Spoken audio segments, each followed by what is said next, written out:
Kemarin saya berkata ya, saya 2 hari lalu saya katakan, saya buka apa yang kami gereja buat ya. Saya memang secara pribadi berkata, saya ini tidak...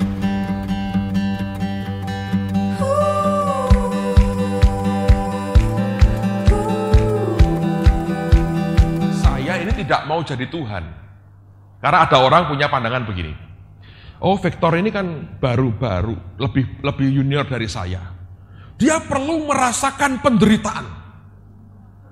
Gajinya kasih sedikit aja, biar dia belajar beriman. Saya jadi Tuhan dong.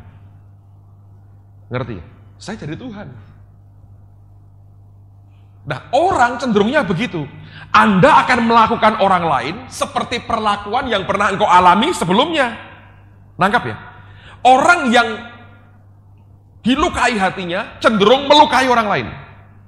Orang yang diinjek orang akan nginjek orang lain. Di dunia itu begitu. Psikologinya begitu, kejiwaannya. Tapi saya berkata, Tuhan, aku tidak mau jadi Tuhan. Kalau memang secara keuangan gereja itu memang diberkati, aku mau berikan mereka wajar, seperti hak mereka. Dan saya mau berkata gini, aku mau nabur nuai kok. Kalau aku yang sarakan orang, dan berkata, oh, kok jadi Tuhan-Tuhanan ya? Aku Tuhan beneran, baik. Kamu juga perlu sengsara lagi. Nah, repot saya, saudara. Saya nggak mau. Saya mau wajar aja, dunia aja ya. Kalau orang kerja dengan baik, beri yang baik. Betul nggak, saudara? Gereja apalagi. Nah, saya nggak mau jadi Tuhan dengan berkata, biar belajar beriman dia. Saya pikir nggak fair. Kenapa saya menentukan agenda hidupnya dia? Kenapa saya tahan haknya dia? Ya. Tetapi seandainya Anda mengalami seperti itu, ingat tuh ya, saya mau katakan lagi dari sejak awal, ada banyak konsep yang saya lempar akan membuat Anda mengalami kontradiksi dengan asalmu loh ya. Saya ngomong terus terang, ini sekolah berbahaya, nulari luar biasa. Ya saya ngerti dari awal, tapi saya ambil resiko itulah. Karena saya mau muncul generasi baru yang punya cara berpikir yang berbeda. Anda boleh tidak terima, Anda boleh kembali yang lama, masalahmu lah. Tapi saya mau sampaikan apa yang dalam hati saya. Nah, saya berkata bahwa kami buat itu dalam gereja. Tetapi saya mengerti bahwa ketika nanti Anda kelak kembali ke tempatmu yang semula, saudara akan berhadapan dengan fakta yang berbeda dengan apa yang saya bagikan. Anda bisa punya 2 pilihan. Anda kecewa, bersungut-sungut dengan tempat asalmu, berkata ini nggak benar nih, harusnya begini, lalu ribut dan kemudian terjadi masalah. Atau Anda memilih yang kedua yang saya anjurkan, sekalipun engkau mengalami seperti itu, karena tiap orang itu berbeda, ya. Orang itu ngertinya, understandingnya, pengertiannya itu berbeda. Nah, kalau Anda berhadapan dengan orang-orang begitu, yang belum ngerti bahwa Anda sebagai hamba Tuhan mestinya terima yang baik, ya kan, dalam hidupmu. Saya berkata karena Alkitab berkata ibadah itu kalau disertai rasa cukup itu membawa keuntungan kan. Kalau mereka belum ngerti itu, saya berkata begini yang kedua. Jangan bergantung kepada gajimu atau berapa yang organisasi beri. Engkau punya Tuhan yang luar biasa murah hatinya dalam hidupmu. Ngerti nggak, saudara? Anda punya Tuhan yang murah hatinya itu luar biasa. Nah, kembali saya katakan memang betul di berbagai tempat ini ada banyak orang yang nggak ngerti itu. Saya pernah ngalami di Finlandia. Saya diundang di Finlandia, di Helsinki dan sekitarnya. Saya melayani gereja-gereja aliran Pantekosta. Dan saya nggak cari duit toh, saya kan nggak cari persembahan. Saya melayani, Tuhan kerja luar biasa. Saya pulang, orang nyalamin saya. Oh, puji Tuhan, saya nggak mikir duit sama sekali. Tapi setelah kira-kira hampir seminggu, saya ngomong sama istri saya, terus terang saya ngomong, ini gereja-gereja ini tuh cara mikirnya kok aneh ya, gitu. Kita ini kalau ada hamba Tuhan tamu, nah kita memberkati, secara keuangan kita berkati. Ini orang-orang kok enggak ya? Istri saya ngomong, iya saya baru juga ikut batin di hati ini ya, tapi mungkinlah saya berkata, nggak tahulah tradisinya apa, saya nggak tahu. Kita nggak ada kesimpulan. Hari berikutnya, hari terakhir, saya khotbah di gereja di Helsinki. Gembalanya pernah jadi misionari di Bandung bertahun-tahun. Namanya pendeta Arto Sadeahu. Saya berkata, kamu kalau di Indonesia kamu kaya sekali. Di Jawa. Kenapa? Nama Arto artinya duit, saya berkata. Wah, tapi kebalikan Pak dengan saya. Indonesianya fasih sekali. Jadi kali itu dia minta saya khotbah bahasa Indonesia, dia terjemahkan bahasa Finland, saudara. Selesai khotbah, dia kasih saya persembahan. Itu satu-satunya persembahan yang saya terima. Terus dia ajak saya mampir ke rumahnya. Kami makan siang sama-sama, duduk, dia mulai cerita, dia buka hati. Dia berkata, Pak Petrus, saya pertama-tama minta maaf. Karena hanya sejumlah itulah yang kami bisa beri. Dan itu pun melalui suatu rapat majelis yang sampai tengah malam tadi baru selesai. Saya memperjuangkan Anda terima persembahan dari gereja kami. Loh, saya berkata, loh, emangnya kenapa? Saya berkata, sebab begini Pak, kami ini punya tradisi yang aneh. Terus terang saya ngerti Indonesia, karena saya bertahun-tahun tinggal di Indonesia.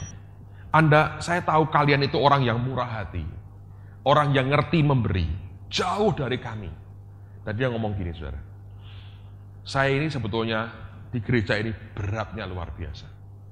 Tiap bulan itu sebetulnya yang diberikan gaji saya itu gak memadai sama sekali. Hanya karena saya cinta ke Tuhan aja, saya layani mereka. Terus dia berkata gini, di Finland ini ada joke, ada anekdot, ada lelucon. Bahwa para majelis itu kalau berdoa gini, Tuhan, biarkanlah hambamu ini tetap rendah hati. Dengan cara biarkanlah mereka tetap miskin Tuhan. Dan kami akan jadi alatmu untuk kehendakmu itu jadi. Dengan cara apa? Gajinya ditekan, saudara. Mereka pikir kalau pendeta nggak punya duit, akan rendah hati. Salah. Rendah diri ya, saudara. Kerendahan hati tidak ada kaitan dengan uang. Tidak ada sama sekali. Anda tahu orang-orang yang tidak punya uang juga punya harga diri yang tinggi dan gampang tersinggung. Kerendahan hati tidak ada kaitan dengan harta. Rendah diri iya. Saya kaget sekali loh. Tapi itu fakta. Sejak itu saya mulai belajar bahwa di dunia ini ada berbagai macam bentuk orang dengan berbagai konsep yang berbeda-beda. Nah, saya hanya mau katakan begini. Anda layani Tuhan dengan segenap hati. Miliki hati seperti bungsu dalam pengertian yang baiknya. Ya. Semua yang Bapak punya, itu Anda punya. Saudara berhak mendapatkan apa yang engkau butuhkan di dalam kehidupan saudara. Kita punya Allah yang luar biasa, yang baiknya luar biasa. Nah, saya mau tekankan lagi, dalam hal keuangan, jangan pernah khawatir bahwa Tuhan akan membuat Anda dan saya terlantar. Kalau engkau melayani Allah dengan segenap hati, dan engkau tahu hakmu, saudara, engkau dengan berani bisa berkata, Tuhan, aku butuh ini. Aku tahu engkau mampu. Lalu engkau terapin tuh hukum tabur tuai dalam hidupmu. Belajar, biasakan punya hidup, hukum tabur tuai itu jadi gaya hidupmu. Kalau Anda ngalami itu, saya berkata, saudara akan diberkati Tuhan luar biasa. Pak Yusak pernah cerita ya, kami baru-baru putar lagi kasetnya dia minggu lalu di radio. Dan terus hari berikutnya banyak orang ngantri di toko buku kami cari kasetnya Pak Yusak yang khotbah itu. Tapi itu asik juga loh. Saya berkata, hebat ya, radio itu punya dampak yang besar, minimal buat saya pribadi secara rohani. Karena tiap jam 8 saya putar, saya dengerin khotbah saya sendiri, khotbahnya Ibu Indri, khotbahnya Pak Yusak. Bisa ketawa-ketawa sendiri di mobil, di kamar, itu enak. Nggak ada orang ganggu, ketawa-ketawa. Kebaktian dengan celana pendek, dengan pakai t-shirt, ketawa-ketawa tanpa kolektor, tanpa harus murah meriah loh saudara, itu luar biasa. Berkatnya besar sekali. Nah, beliau cerita gini, satu hari dia lagi berdoa ya, anaknya kan butuh uang, terus dia doakan gitu ya, terus dia ngomong begini, Tuhan, aku pernah kamu angkat ke surga. Lah ini orang kan ngerti. Di surga itu jalannya emas. Kerikilnya emas semua. Kamu tendang satu aja kerikilnya. Wah, itu mahar cukup tuh Tuhan. Dia baru doa, habis doa, nggak lama kok, nggak lama. Hari yang sama, ada orang telepon dia. Pak Yusak, Tuhan suruh saya kirimi kamu uang 400 juta. Dia bingung, tanya Tuhan, Tuhan ini buat apa? Dia bilang, kamu tadi doa itu sungguh-sungguh atau tidak sungguh-sungguh? Sungguh-sungguh. Nah sudah, doa sungguh-sungguh tak tendang tenan kok kamu bingung katanya. Tendang betul katanya. Makanya dia berkata, Anda kan pernah dengar Darrell Stott ya, Darrell Stott itu kan ada debu emas. Dia bilang, debu emas itu kecil, dia bilang. Kerikilnya emas itu lebih berarti. 400 juta masuk ke sini katanya. Jadi, saya mau beritahu saudara ya, itu bukan dongeng sih, itu kenyataan, realita. Serius. Hidup saya ngalami banyak. Dan saya berkata pada Anda ya, jangan hidup bergantung kepada gaji yang engkau terima tiap bulan. Sebab kalau sandaranmu kepada itu saja, yang engkau akan kecewa dengan orang. Kecewa. Kalau Anda bisa berkata, Tuhan aku percaya, engkau bisa berkati aku. Engkau akan diberkati. Nah, ada lagi ekstrem lain yang anak Tuhan perhatikan, yang buatlah dalam urusan gereja itu gini. Saya pernah dengar satu gereja, tanpa saya mencoba untuk membuat pertentangan lah saudara. Tapi ada gereja caranya gini. Menurut saya itu, violating against hukumnya Tuhan gitu. Mencapik-capik hukum Tuhan, menurut saya pribadi itu saudara. Tanpa mencoba untuk membuat penentangan, tapi saya mau sampaikan opinion saya. Ada orang begini, hidup seperti komunal, ya. Kalau di Israel itu namanya seperti masyarakat yang bergabung jadi satu. Namanya apa? Kibbutz. Ya. Kibbutz itu gini, kibbutz itu seperti sosialis, ya. Bukan komunis tuh, bukan. Tapi sosialis. Artinya begini. Mereka kerja bersama, hasilnya dikumpulkan bareng, ya. Terus mereka bukan dibagi. Masing-masing kalau punya kebutuhan ngambil sesuai dengan kebutuhan masing-masing. Enak nggak sih? Saya nggak percaya. Karena Allah memberikan tiap orang itu beda-beda. Ada yang 5, ada yang 2, ada yang 1. Nah cara hidup begitu itu, mereka berkata, lo tuh ngambil dari Alkitab. Masih orang jual tanahnya, lalu semua itu hidup dalam kasih karunia. Saya berkata salah. Tidak semua orang jual tanahnya. Hak milik pribadi diakui oleh firman Tuhan. Makanya ketika Anania Safira memberikan persembahan yang bohong-bohongan itu ya, nggak jujur, Petrus ngomong apa? Kalau tidak kamu jual itu kan tanahmu. Kalau kamu jual juga duitmu. Yang salah kenapa kamu bohong? Ngerti? Nah ini ada teman-teman yang mengembangkan cara hidup begitu. Jadi misalnya ya, makanya saya berkata, ini kadang-kadang rancu dalam, tapi ini fakta loh, saya cerita fakta. Misalnya 5 orang, 1, 2, 3, 4, 5. Ini semua hamba Tuhan. Ya toh saudara? Kan masing-masing punya keluarga nih. Jadi kalau mereka terima berkat, khotbah di luar ya, dapat persembahan, dikumpulin di kota ini, kumpulin di kota. Nah, ini kas bersama. Lalu kalau butuh ngambil. Saya berkata, bagus nggak saudara? Menurut saya itu menyengsarakan diri sendiri. Why? Apa itu? Si A anaknya 3, si B 7, ini 1, ini 2, ini 4. Yang anak 7 ngambil banyak nggak? Tapi kenyataannya ini banyak nganggur. Dia pendoa. Nggak kerja apa-apa. Berdoa. Ya, boleh toh? Boleh kan berdoa. Dia mungkin diberkati. Orang memberi. Dia ngambil. Dia memberi lebih banyak. Yang satu, kerja keras, khotbah mana-mana. Anak cuma 1. Ngambil cukup untuk 1 anak. Tapi masalah berikutnya, misalnya begini. Yang 7 ini, anak jenius. Komputer itu kebutuhan. Yang ini bodoh anaknya. Mencet komputer aja nggak ngerti. Dia perlu beli 7 komputer. Dia perlu beli notes 1. Saya mau tanya, tadi masalah nggak? Masalah. Ideal, tapi menimbulkan banyak ketidakpuasan dalam hati orang. Karena menurut saya itu menentang akan hakikatnya sendiri sih. Nah cara hidup begini menurut saya nggak yakin bisa langgeng. Yang lebih gawat kalau sampai begini saudara. Ini menurut saya hapus-hapusan orang aja.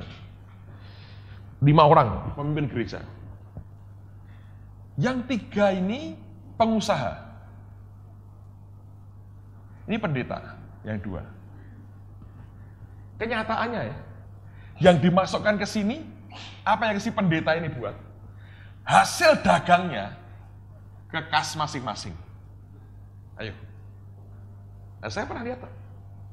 Yang pendeta kalau dapat apa-apa suruh masukin. Yang bisnis, keep sendiri. Oh ini kan uang dagang saya puterin. Ya bohong sudah. Itu mau berkata baik-baiknya ya. Semua pimpinan teras gereja, penatua dan sebagainya, sama-sama full time. Sehingga hati hidup mereka total komitmen ke Tuhan. Ngerti ya? Pengusaha baik, jadikan diaken. Pak rohani, diaken. Suruh cari duit yang banyak. Untuk Tuhan. Tapi jangan kontrol-kontrol yang di atas. Tetap beda. Saya bilang king and priest, seperti Wahyu bilang, tetap berbeda. King ya king, priest ya priest. Nah masalahnya banyak pendeta nggak berani. Oh ini pengusaha, dia hanya milik ingin apa? Duitnya. Ayo, benar nggak? Angkat aja, jadikan penatua. Jadi dia bertanggung jawab. Dengan kata lain, jujurnya apa? Supaya hidupku digaji baik sama dia. Dia hutang budi, angkatin dia. Takut dengan duitnya.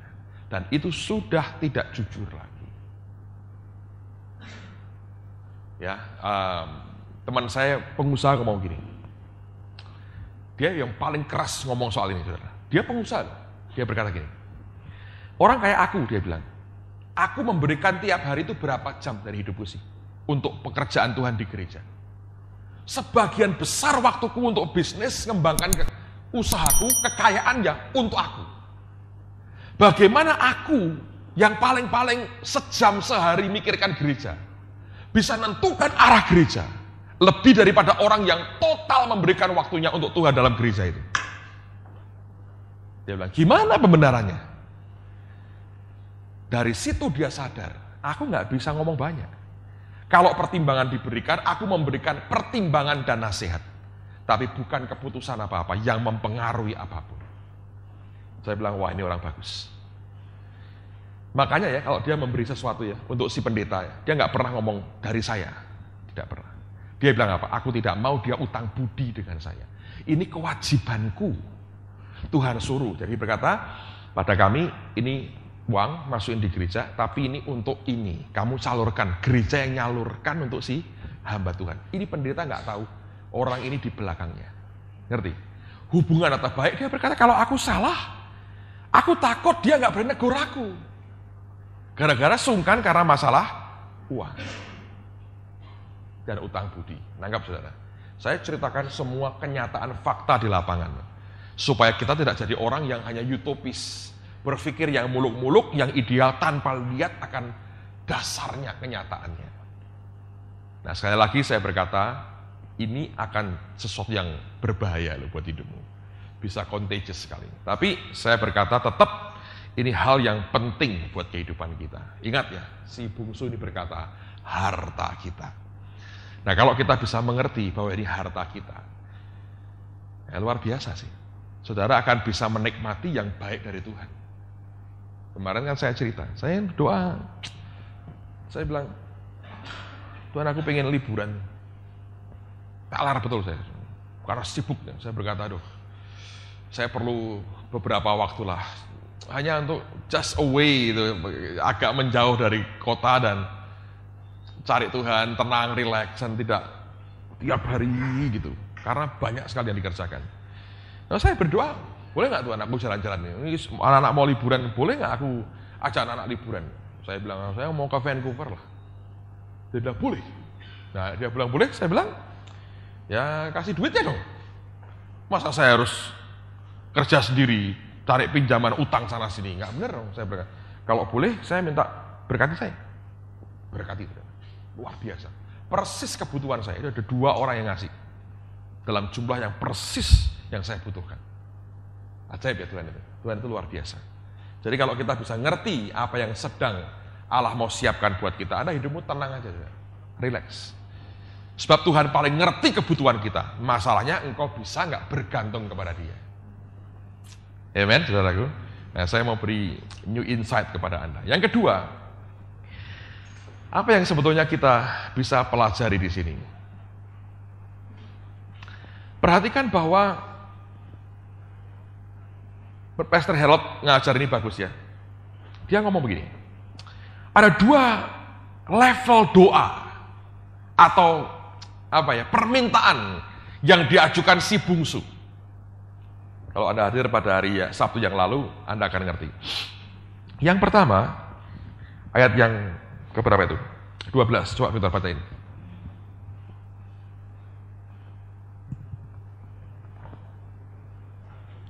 Kata yang bungsu kepada ayahnya, "Bapa, berikanlah kepadaku bagian harta milik kita yang menjadi hakku." Lalu ayahnya membagi-bagikan harta kekayaan itu di antara mereka. Lalu lihat pada ayat yang ke-19. "Aku tidak layak lagi disebutkan anak Bapa. Jadikanlah aku sebagai salah seorang upahan Bapa." Lihat ada dua level ya. Pertama dia berkata, berikan.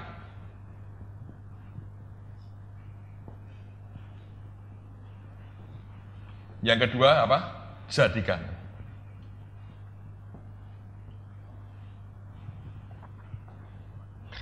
Dan orang Kristen ini punya level yang seperti ini. Pada mulanya ketika selfish kita, kedagingan kita masih begitu kuat, doa kita berkata apa? Berikan. Tapi lama-lama Anda akan mengerti, jadikan aku. Dari give me menjadi apa? Make me. Dan ini proses, saudara. Ketika engkau masih kuat dirimu dalam engkau berkata, berikan, berikan, berikan, berikan, berikan. Dan cenderungnya berikan sekarang juga. Tapi lama-lama, gua akan berkata apa? Jadikan aku Tuhan. Ngerti ya saudara? Itu dua hal berbeda. Kalau sampai Anda bisa berkata, jadikan aku Tuhan. Waduh, itu luar biasa. Satu hari, saya mungkin pernah cerita dengan Anda ya. Pak Yusak tuh ngajari gini. Dia diajari Tuhan, kamu kalau mau cepat majunya, doamu gini. Paksakan rencanamu dalam hidupku. Nah, Anda pernah doa gitu? Siapa yang pernah doa gitu? Coba angkat tangan tinggi-tinggi. Paksa Tuhan, paksa. Saya dulu nggak mau. Saya berkata, saya mau baik-baikan aja. Ya toh, tidak usah main paksa, nggak perlu. Engkau ngomong apa tak turuti. Udah enggak, kita damai aja lah Tuhan. Jangan main paksa-paksaan, kurang bagus. Tapi dalam hati sebetulnya ada perasaan ngeri sebetulnya ya. Paksa Tuhan itu kan nggak enak. Satu hari saya ke Amerika sama-sama dengan dia. Sepanjang perjalanan saudara, dikoroin dengan saya. Kamu harus nyampe loh ke garis akhir, kamu harus nyampe. Kalau aku sudah dijamin Tuhan, kamu mesti nyampe. Saya lama-lama jengkel. Wah, yang nggak adil, saya bilang. Pak Yusak dijamin aku belum, kok aku suruh nyampe kayak Bapak. Nggak bisa, saya bilang. Berarti saya bilang, wah nggak bisa. Tapi dikoroin terus, nyampe. Satu hari saudara, saya sampai di Amerika, tidur di rumahnya Pak Adi Sutanto. Malam itu dikasih mimpi sama Tuhan. Menurut saya itu bukan hanya mimpi biasa, tapi itu kenyataan dalam alam roh. Sepertinya saya sudah selesai, sudah mati, pulang, ngadep Yesus, saudara. Tuhan lagi berdiri begini ya, berdiri begini. Saya lari, saya nyembah tersungkur. Saya pikir Tuhan akan peluk saya, wah hamba yang setia. Enggak. Tiba-tiba dia berpaling. Wajahnya bukan ke saya, dia berpaling membelakangi saya. Hanya dengan sikap itu, saya sadar. Dibukakan namanya kesempurnaan Tuhan. Sempurna. Saya nggak bisa gambarin saudara. Sempurna. Dan dia tunjukkan semua kelemahan saya. Dan detik itu saya berkata, aku ini gobloknya luar biasa. Semua kesempatan bagus dia beri, aku seenaknya hidupku. Terus saya bilang, Tuhan, aku nggak nyampe dengan targetmu. Anda tahu, itu rasa nyeselnya luar biasa. Sedih, nyesel, dan bilang, aduh, kok bisa begini? Saudara ngerti? Spontan saya bilang, Tuhan aku nggak layak lah, aku nggak layak di surga lah. Aku ke neraka aja. Untung dia nggak berkata, ya gitu. Wah dia bilang, ya mati saya saudara. Tapi tulus saya bilang, saudara. Itu nyeselnya luar biasa. Jadi saya ini pernah ngerasakan, karena itu bekas sih. Sampai sekarang saya masih bisa ngerasain ya. Orang kalau tidak mencapai targetnya Tuhan dalam hidupmu, nyesel. Sekarang kau mungkin gak ngerti, tapi saya pernah ngalami.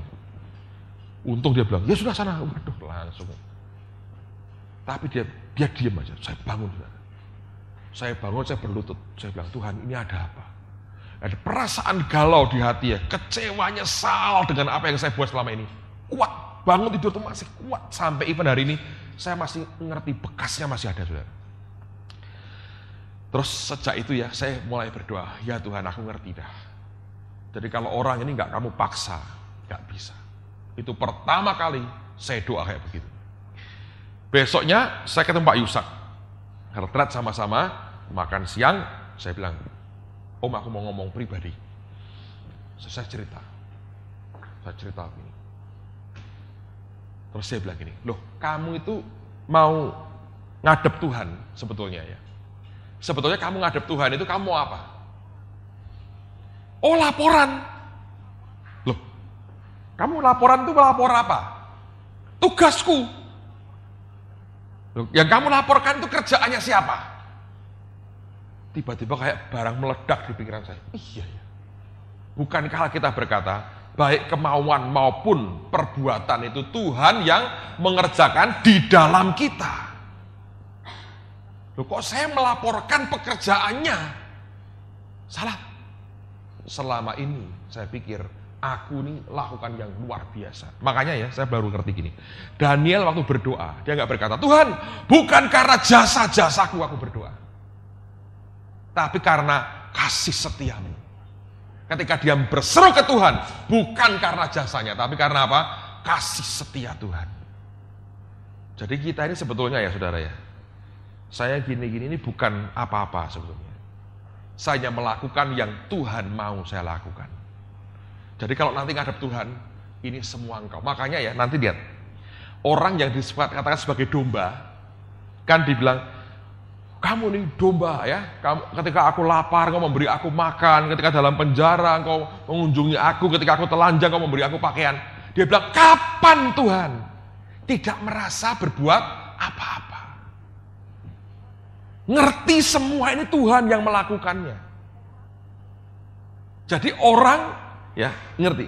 Kalau Anda sampai titik di sini, Anda sudah sampai titik di mana engkau sadar betul ini bukan engkau, ini Tuhan yang lakukan. Bukan di mulut, saudara. Di batin yang paling dalam engkau tahu. Nah kalau sudah begitu, engkau nggak bisa membanggakan dirimu lagi dengan apapun juga. Sebagian Anda masih confused dengan ini. Nanti kelak Anda akan ngerti. Karena Tuhan mau bawa kita semua ke situ. Nah tapi hari ini kenyataannya kan enggak. Kalau engkau diremehkan orang, engkau marah enggak? Kadang-kadang ada orang merasa, coba nih gereja nggak ada gua, nggak bisa begini, gitu kan. Saya masih jumpai banyak di mana orang, ya kalau ini bagian departemen nggak ada aku, ya gimana kacau kan, tanpa saya nggak bisa. Nah saya ketawa dalam hati saya bilang, loh kamu belum ngerti kok. Nanti kalau kamu ngerti, malunya luar biasa tuh, seperti yang tak alami. Sampai hari ini ya, itu pengalaman dari titik balik yang besar dalam hidup saya. Saya bilang, Tuhan kalau bukan engkau nggak ada. Lalu saya bilang, Tuhan kalau bukan engkau juga nggak mungkin aku menyelesaikan bagianku. Tidak mungkin saudara, nggak mungkin. Nah lalu belakangan saya belajar begini saudara, dengerin ya. Kalau Anda sampai begini tuh enaknya luar biasa. Karena apa? Semua yang kerja Tuhan di dalam hidupmu. Bagian kita tinggal menyerah. Nah akhirnya saya belajar begini saudara, dengerin.